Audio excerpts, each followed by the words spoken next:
চলো আজকের ভিডিওতে আমরা আলোচনা করব A square minus B square equal A plus B into A minus B.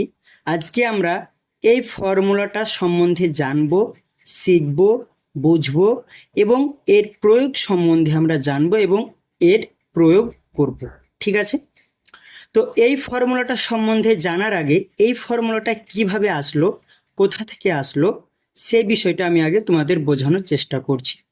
অর্থাৎ তোমাদের যদি আমি এই বিষয়টা বেসিক থেকে বুঝিয়ে দিতে পারি যে এই জায়গাটা কিভাবে আসলো, তাহলে তোমরা খুব সহজে এই ফর্মুলার প্রয়োগ মনে রাখতে পারবে এবং প্রয়োগ করতে পারবে।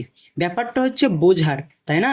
এটা হচ্ছে ম্যাথের একটা কনসেপ্ট, আর ম্যাথ হচ্ছে বোঝার কনসেপ্ট। ম্যাথ কোনো ম্যাজিক বা মেডিসিনের দ্বারা হয় না গো, ম্যাথ হয় লজিকের দ্বারা, আর লজিক তোমাকে নিজে নিজে বুঝে নিজে নিজে ক্লিয়ার করতে হবে। ঠিক আছে, তাই চলো এই ফর্মুলাটাকে কিভাবে তৈরি করা হয়েছে বা ফর্মুলাটা কোথা থেকে এসেছে সেটা শিখি। তো দেখো, আমি এখানে কতগুলো চিত্র এঁকেছি। আমি এই চিত্রগুলোর দ্বারা আমি এই ফর্মুলাটাকে প্রতিষ্ঠা করার চেষ্টা করব। ঠিক আছে, তো দেখো আমি প্রথমত এই ছবিটা থেকে শুরু করছি। এটা হলো আমার 1 নম্বর ছবি। 1 নম্বর ছবি, এটা হলো বর্গাকার একটা ছবি, বর্গাকার চিত্র। ঠিক আছে, এবার এই বর্গাকার চিত্রের যদি আমি এই বাহুটাকে আমি যদি এ ধরি, তাহলে আমার এই বাহুটাও এ হয়ে যায়। কেন হয়ে যায়? তার কারণ হলো যে আমরা জানি যে চতুর্ভুজের যদি বর্গাকার হয়, চতুর্ভুজ বর্গাকারও হতে পারে, আয়তাকারও হতে পারে, আরও নানান আকার হতে পারে। তবে চতুর্ভুজের মধ্যে যদি চতুর্ভুজটা বর্গাকার হয়, তবে অবশ্যই বর্গাকারের 4টা বাহু সমান হতে হবে। অর্থাৎ এই বাহু, এই বাহু, এই বাহু, এই বাহু, 4টা বাহু সমান হবে। তাই যদি এই বাহুটা এ হয়, তাহলে এই বাহুটাও এ হবে। বুঝতে পেরেছো? এখন আমাকে বলো, যদি আমি এই 1 নম্বর চিত্রের যদি আমি ক্ষেত্রফল বার করি, তাহলে আমাকে কি করতে হবে? তাহলে আমরা জানি যে বর্গাকার চিত্রের ক্ষেত্রফল বার করার ফর্মুলা হলো বাহু গুণিত বাহু। অর্থাৎ আমি যদি এই ছবিটার বা এই চিত্রটার ক্ষেত্রফল বার করি, তাহলে আমাকে বাহুর সাথে বাহু গুণ করতে হবে, তাই তো? এই বাহুর সঙ্গে এই বাহু গুণ করতে হবে, অর্থাৎ এ ইন্টু এ। তাহলে আমি এই 1 নম্বর ছবিটার ক্ষেত্রফল পেয়ে যাব। বুঝতে পেরেছ? এটা একেবারে সাধারণ, একেবারে একটা সহজ কনসেপ্ট, এখানে না বোঝার কিছু না। ঠিক আছে, এবার 2 নম্বর ছবিটা চলে আসছি। দেখো 2 নম্বর ছবিটা এবার বোঝাচ্ছি।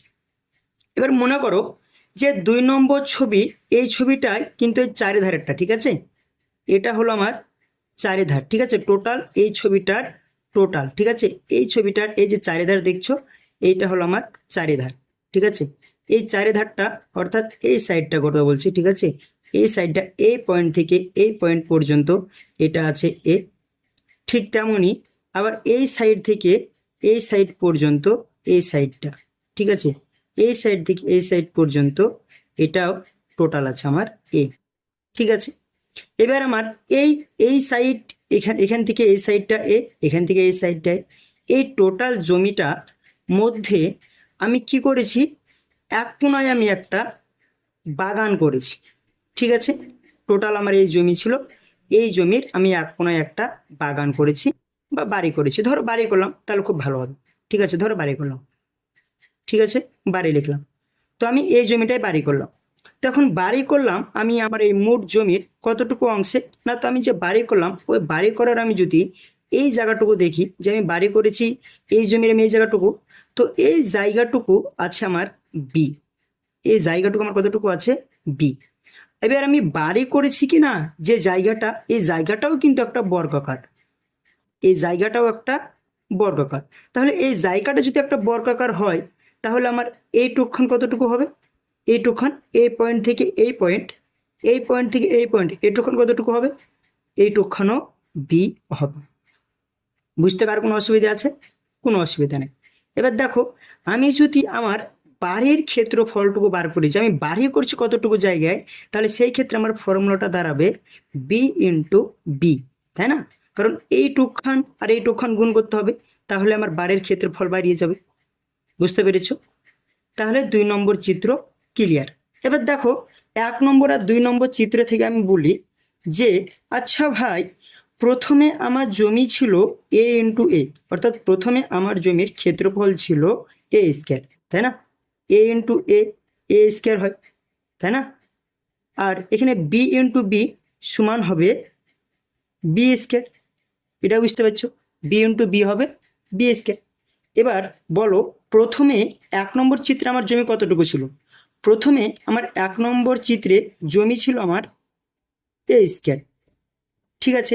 এবার 2 নম্বর চিত্রে আমি বাড়ি করেছি কতটুকু? 2 নম্বর চিত্রে আমি বাড়ি করেছি বি স্কোয়ার। তাহলে বাড়ি বাদে এই যে বাকি জায়গাটুকু পড়ে আছে, এই বাকি জায়গাটুকু কতটুকু? তাহলে বাকি জায়গাটুকু আমি যদি এই টোটাল জমি থেকে, আমার এই টোটাল জমি থেকে আমি যদি এই বাড়ি করা জমিটুকু বাদ দিই, তাহলে কি আমি এই অংশটা পাবো না? অবশ্যই পাবো। তাহলে আমার এই টোটাল জমিটুকু কতটুকু? আমার টোটাল জমি হচ্ছে এ স্কোয়ার, আমি বাড়ি করেছি কতটুকু? B square. তাহলে আমার পড়ে আছে কতখানি? তাহলে A square minus B square, অর্থাৎ আমি যদি এ স্কোয়ার থেকে বি স্কোয়ার বিয়োগ করে দিই, তাহলে আমি পড়ে থাকার অংশটুকু পেয়ে যাব, তাই না? আমার পড়ে থাকা অংশটুকু পেয়ে যাব। আমি যদি এই টোটাল থেকে আমি যদি যতটুকু বাড়ি করেছি বাড়ি করার অংশটুকু বাদ দিয়ে দিলাম, তাহলেই আমি আমার পড়ে থাকা অংশটুকু পেয়ে যাব। বুঝতে পেরেছো? তাহলে প্রথম ক্ষেত্রটুকু আমি যদি বলি, তাহলে বলো এ স্কোয়ার মাইনাস বি স্কোয়ার, এই জায়গা কিভাবে আসলে, এতটুকু বুঝতে পারলে কিনা দেখো। এটা কিন্তু একটা আমি প্র্যাকটিক্যাল প্রবলেমের কথা বলছি, কোনো কাল্পনিক বা অলৌকিক নয়। জাস্ট এরকম একটা জায়গা ছিল, সেই জায়গার এক কোণাতে বাড়ি করেছেন এক ভদ্রলোক। এখন সেই বাড়িটুকু বলছেন যে তিনি বাড়ি যতটুকু করেছে তার একটা সাইড বি, এবং এটা যেহেতু বর্গাকার তাহলে অবশ্যই অপর সাইডটা বি হবে। তাহলে তার বাড়ির যে ক্ষেত্রফল সেটা বি ইন্টু বি, অতএব বি স্কোয়ার হবে। এবং তার মোট জমিটুকু আগে ছিল এ, তাহলে এটাও এ হবে, এবং সেই ক্ষেত্রে এ ইন্টু এ, এ স্কোয়ার হবে।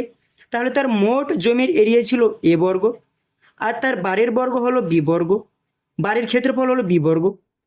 তাহলে এখন ঘটনা হলো যে তাহলে তার পড়ে থাকা অংশ কতটুকু আছে? তাহলে সে তার মোট জমি এ স্কোয়ার থেকে বাড়ির যে পরিমাণ বি স্কোয়ার যদি বিয়োগ করে, তাহলে তার পড়ে থাকা অংশটুকু বেরিয়ে গেল। এবার দেখো, আমি আমার পড়ে থাকা অংশটুকুকে এভাবেও বার করতে পারি, একটা প্রসেস। আমি যদি এভাবে বার না করি, আমি যদি অন্যভাবে বার করি, তাহলে দেখো কিভাবে বার করা যায়। এবার আমি আমার মোট জমি যতটুকু ছিল বাড়ি করার পর যতটুকু পড়ে আছে সেই জমিটুকু বার করব, কিন্তু আমি এইটুকু খানকে ব্যবহার করব না। অর্থাৎ এইটুকু খান ব্যবহার না করে আমি কেবল আমার এই পড়ে থাকা জমিটুকুর এরিয়া বার করার আরও একটা আমার উপায় আছে। তো আরও একটা উপায় কি? এটা হলো আমার 1 নম্বর উপায়, যে 1 নম্বর উপায় আমি সরাসরি কি করতে পারি, সরাসরি আমি মোট জমি থেকে আমি আমার যতটুকু ব্যবহার করেছি ততটুকু বাদ দিয়ে আমি আমার পড়ে থাকা জমি বার করতে পারি। কিন্তু আমার 2 নম্বর উপায় আরও একটা আছে। 2 নম্বর উপায় কি? 2 নম্বর উপায় হলো যে দেখো, যে আমার জমি পড়ে আছে তো এইটুকখান, তাই না? আমার মোট প্রথমে জমি ছিল এতটুকু, তার মধ্যে আমি বাড়ি করে ফেলেছি এতটুকু, তাহলে আমার পড়ে আছে এতটুকু। তো আমি এখন এতটুকু জমির পরিমাণ বার করব, ঠিক?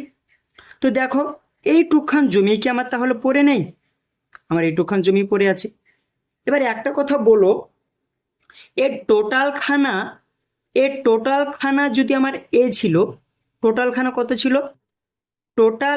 টোটাল এইটুকখান ছিল আমার এ, ঠিক আছে। আর এইটুকখান কতখানি ধরেছিলাম? এইটুকখান ছিল বি। তাহলে এইটুকখান কতখানি হবে? এইটুকখান হবে, তাহলে আমার টোটাল এ ছিল, তাহলে আমি এ থেকে যদি আমি বি বাদ দিয়ে দিই, তাহলে কি আমি এইটুকখানের মান পেয়ে যাব না? অবশ্যই পেয়ে যাব। তাহলে এইটুকখানের মান হলো এ মাইনাস বি। এতটুকু বুঝতে কারো অসুবিধা আছে? কোনো অসুবিধা নেই। নেক্সট এবার দেখো, এখান থেকে এখানটা তো আমার এ বলাই আছে, তাই না? এখান থেকে আমার এখানটা এ বলাই আছে, তাহলে এখান থেকে এখানটাও আমার এ হবে। এখান থেকে আমার এখানটাও কত হবে? এখান থেকে আমার এখানটাও এ হবে। বুঝতে পেরেছো? এবার একটা কথা বলবো, এখান থেকে এখানটা যদি বি হয়, তাহলে এখান থেকে এখানটা কতখানি হবে? এখান থেকে এখানটা যদি বি হয় আর এটা যদি বর্গাকার হয়, তাহলে অবশ্যই এখান থেকে এখানটাও বি হবে। বুঝতে কোনো অসুবিধা আছে? তাই না? এটা যদি বর্গাকার হয় আর এটা যদি বি হয় তাহলে আমার এই সাইডও বি হবে, তাহলে আমার এই সাইড খান বি পানো, এই সাইড খান এ পানো, তাই তো? এই সাইড খান কত পানো? এ পানো। এবার বলো একইভাবে আমার এই সাইড খান তো বি আছে তাই না? এই সাইড খান যদি আমার বি হয় তাহলে এই সাইড খান বি আছে, আর এই টোটাল সাইড খান আমার কি আছে? এ আছে। তাহলে এখন ঘটনা হলো এই টুকখান আমার কতটুকু? তাহলে এই টুকখান যদি বি হয় আর এই টোটাল টুকুখানে যদি এ হয় তাহলে এই টুকখান আমার আছে এ মাইনাস বি। কতটুকু আছে? এ মাইনাস বি আছে। বোঝা গেছে? এবার একটা কথা বলো, এখান থেকে এইখানটা তো এ আছে, আমি আগেই বলে দিয়েছি তাই না? তাহলে তার অপোজিট সাইড এখান থেকে এইটুকখানও এ হবে, এইটুকখানও এ হবে। বুঝতে কোনো অসুবিধা আছে? অসুবিধা নাই। তাহলে এবার ভালো করে বুঝো, তাহলে এখান থেকে এইটুকখানো আবার কতটুকু আছে? এখান থেকে এইটুকখানো আবার আছে বি। কতটুকু আছে? বি। এবার আমি একটা কাজ কি করলাম, এখান থেকে এই যে এখান থেকে এইভাবে এইভাবে এইভাবে এইভাবে আমি কেটে নিলাম, দিয়ে আমি এখানে নিয়ে আসলাম, ঠিক আছে? আর আমি এই জমিটাকে এইভাবে দেখো, আরো এক টুকরো আমার জমি পড়ে আছে না? আর এই এক টুকরো জমি পড়ে আছে, এই জমিখানকে আমি এখানে তুলে নিয়ে আসলাম, তুলে নিয়ে আসলাম। এবার বলো এই জমিখানে এভাবেই আছে, এই জমির ওপরটুকু খান কতটুকু ছিল? ওপরটুকু খান ছিল এ মাইনাস বি, তো এ মাইনাস বি লিখে দিলাম। এই পয়েন্ট থেকে এই পয়েন্ট খান কতটুকু ছিল? এ, তাহলে এ পয়েন্ট খান লিখে দিলাম এ। এখান থেকে এখানটা কতটুকু ছিল? এই পয়েন্ট থেকে এই পয়েন্ট এটুকু খান ছিল বি, এই পয়েন্ট থেকে এই পয়েন্ট এখানটা ছিল বি, তো বি লিখে দিলাম। অনুরূপভাবে দেখো এখান থেকে এখানটা ছিল এ মাইনাস বি, তো এখানটাও লিখে দিলাম এ মাইনাস বি। এখান থেকে এখানটা আছে এ, তাহলে এখান থেকে এখানটা কতখানি হবে? এ। আবার দেখো এখান থেকে এখানটা কত আছে? বি, তাহলে এখান থেকে এখানটা কত হবে? বি। বুঝতে পারলাম? এবার এই ছবিটাকে আমি অ্যাজ ইট ইজ আমি এইভাবে বসিয়ে দিলাম, এইভাবে বসিয়ে দিলাম, ঠিক আছে?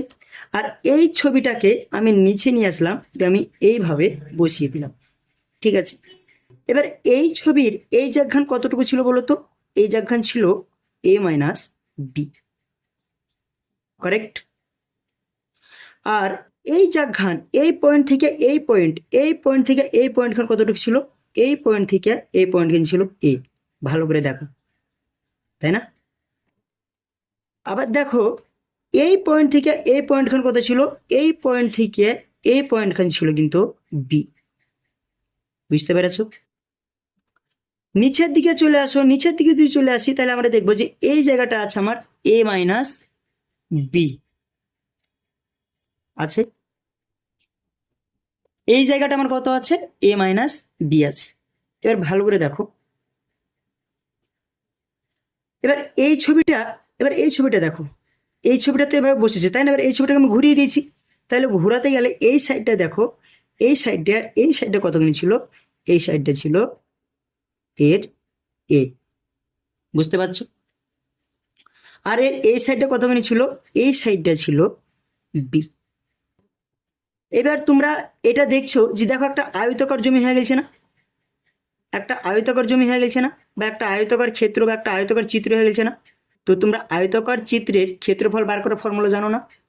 অবশ্যই জানো, তোমরা শিখেছো, তোমাদেরকে আমি পড়িয়েছি, কিছুদিন আগেই পড়িয়ে আসলাম যে আয়তাকার চিত্র যদি হয়, ঠিক আছে, তাহলে আয়তাকার চিত্রের ক্ষেত্রে আমরা ক্ষেত্রফল বার করার যে ফর্মুলা পাই, তাহলে ক্ষেত্রফল বার করার জন্য আমাদের দৈর্ঘ্য সঙ্গে প্রস্থকে গুণ করতে হবে। এই ফর্মুলাটা আমরা জানি, তাই না? একেবারে বাচ্চাদের ফর্মুলা, আমরা এই ফর্মুলা ইউজ করে কত বড় বড় অঙ্ক করে ফেলেছিলাম, তাই না? ওই চ্যাপ্টারটায়। তো এখানেও আমরা জাস্ট যেহেতু বীজগণিতে ঢুকছি তাই এই জায়গাটা আমাদের ক্লিয়ার করতেই হবে, তাই আমি বললাম, ঠিক আছে? এবার দেখো এই জমিটার দৈর্ঘ্য কতখানি?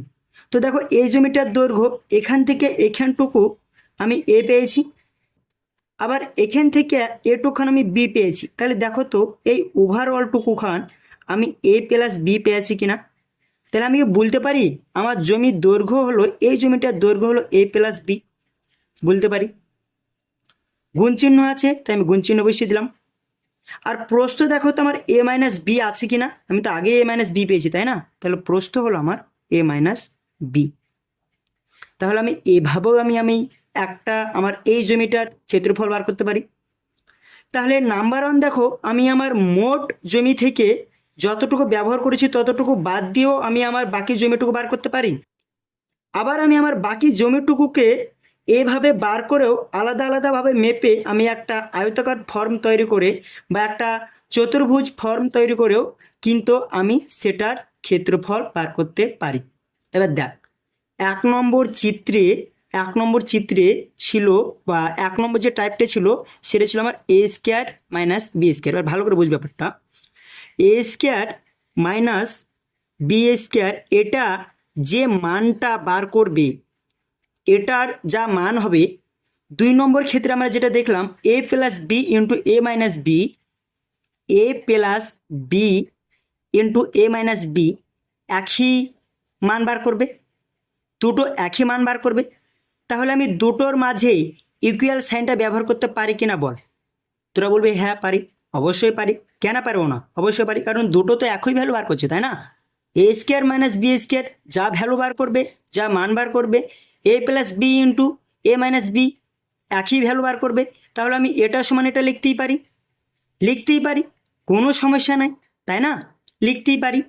তাহলে দেখ, এই যে তোর একটা ফর্মুলা দেখিস, A square minus B square equal A plus B into A minus B, বুঝতে পারলি। তাহলে এই এক নম্বর টাইপ আর এই দুই নম্বর টাইপ, ঠিক আছে, এই এক নম্বর টাইপ এই দুটো মিলিয়ে, এই দুটো ছবি মিলিয়ে, ঠিক আছে, এই দুটো ছবি মিলিয়ে আমরা এক নম্বর টাইপ বার করেছি। আর এই ছবিটা, এইটা আর এইটা মিলিয়ে আমরা দুই নম্বর টাইপটা বার করেছি। আমরা জানি এটার মানও যা বেরোবে এটার মানও তাই বেরোবে, কারণ আমরা তো সেই এই ক্ষেত্রে আমরা এতটুকু এরিয়া বার করছি, এই তিনটা মিলেও আমরা সেই এতটুকু এরিয়াই বার করছি, তাহলে তো দুটোর মানে একই হবে তাই না, চেঞ্জ তো হবে না। তাহলে আমি লিখতেই পারি A square minus B square equal A plus B into A minus B. ঠিক আছে, তো তোমরা তাহলে দেখতে পেলে এবং আশা করি বুঝতে পারলে যে কিভাবে এ স্কোয়ার মাইনাস বি স্কোয়ার সমান এ plus B into A minus B জায়গাটা তৈরি হয়েছে। ঠিক আছে, তো এই শর্ট ভিডিওতে আমি সংক্ষিপ্তভাবে এই জায়গাটা তোমাদের বোঝানোর চেষ্টা করলাম। তোমরা যদি একবারে বুঝতে পারো তো খুবই ভালো, যদি একবারে বুঝতে তোমরা না পারো, ঠিক আছে, তোমরা যদি একবারে বুঝতে না পারো তাহলে তোমরা ভিডিওটা আরও একবার রিপিট করবে, ঠিক আছে, এবং একটু স্লো করে দেখবে। ঠিক আছে, আশা করছি বুঝতে পারবে। আর যদি বুঝতে না পারো তাহলে ক্লাসে বলবে, ঠিক আছে। আর যারা আমার ছাত্রছাত্রী নও বাট তবু ইউটিউব থেকে দেখবে, তারা কমেন্ট করতে পারো, আমি তাদের জন্য যদি বুঝতে না পারো তো আমি এটাকে আরও ডিটেলসে নিয়ে আসার চেষ্টা করব। ঠিক আছে, তো এটা ছিল একভাবে এটাকে বোঝানোর একটা তালিকা। ঠিক আছে, আমি সেকেন্ড টাইপেও এটাকে বোঝানোর চেষ্টা করছি। ঠিক আছে, তো এটা এক নম্বর ভিডিও ছিল যেখানে আমি একভাবে বোঝালাম। ঠিক আছে, এটাকে আমি আরও একভাবে বোঝাবো পরের ভিডিওতে। তো যারা এই জায়গাতে বুঝতে পারলে না তারা তোমরা সেকেন্ড ভিডিওটাও ফলো করতে পারো, সেখানেও আমি বিভিন্ন ছবি এঁকে সেম বিষয়টাকে বোঝানোর চেষ্টা করব। ঠিক আছে, তো আমি এক নম্বর ভিডিওটা এখানেই শেষ করলাম। ঠিক আছে, ওকে, সকলকে ধন্যবাদ এই পর্যন্ত দেখার জন্য।